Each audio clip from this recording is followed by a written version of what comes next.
पापम विस्तीर्णम बहुयोजिनम विद्यते ध्यान योगेन नान्यो भेदः कदाचन।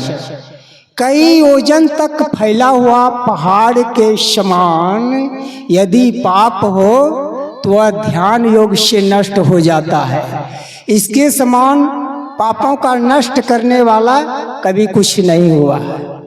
किसी ने कहा, ध्यान लगाकर जो देखो तुम सृष्टि की सघुराई को, बात बात में पाओगे उस ईश्वर की चतुराई को। ध्यान करने के लिए भी जुगती चाहिए, बिना जुगती से मुक्ति प्राप्त नहीं होगा। इसलिए ध्यान भी कैसे किया जाएगा, बिना गुरु से तो ध्यान होगा ही नहीं।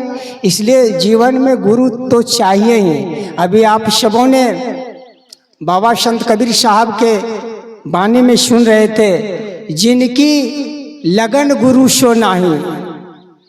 जिनको गुरु से प्रेम नहीं है, श्रद्धा नहीं है, विश्वास नहीं है, तो वे ध्यान नहीं कर सकते हैं। ते नर खर कुकर सम जग में वृथा जन्म गवाएं। ऐसे मनुष्य जो कि गुरु के चरणों में लगकर नहीं रहते हैं, उनका जीवन कैसा है? तो कबीर साहब ने कहा, ऐसे मनुष्य गधे कुत्ते के समान निरर्थक जीवन बिता रहे हैं। तो हमारे गुरु महाराज ने कहने की बड़ी कृपा की कि एक बिंदुता दूरबीन हो, दूरबीन किया करे। एक बिंदुता प्राप्त करने के लिए गुरु की बड़ी आवश्यकता है।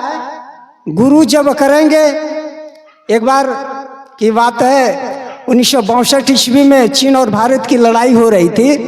तो उस समय बाबा देवी साहब से एक साधारण व्यक्ति ने दीक्षा लिए थे। तो दीक्षा जिस तरह से बाबा देवी साहब ने दीक्षा के क्रम में बताए, उन भक्तों ने उस तरह से प्रयास किया तो उनको दिव्य दृष्टि प्राप्त हो गया। तो दिव्य दृष्टि प्राप्त होने के बाद जो है ना, चीन भारत में जो लड़ाई हो रही थी, कितने लोग मरे, कितने क्या किया हुआ, वो सब जानने लगे। बड़े बड़े लोग इनके पास आने लगे। तो बाबा देवी साहब ने हिदायत किया कि देखो जी, यह काम ठीक नहीं करते हो, लोगों को ये सब दिखलाने की चीज नहीं है। तो नहीं मानने के बाद बाबा देवी साहब ने अपनी शक्ति को समेट लिए। कहने का मतलब कि एक बिंदुता जब हो जाए, वह तो आपका बहुत बड़ी शक्ति है, बहुत बड़ा धन है। उस धन को बचा करके रखना चाहिए। ये प्रेम से श्री सद्गुरु महाराज की जय। श्री सद्गुरु महाराज की जय।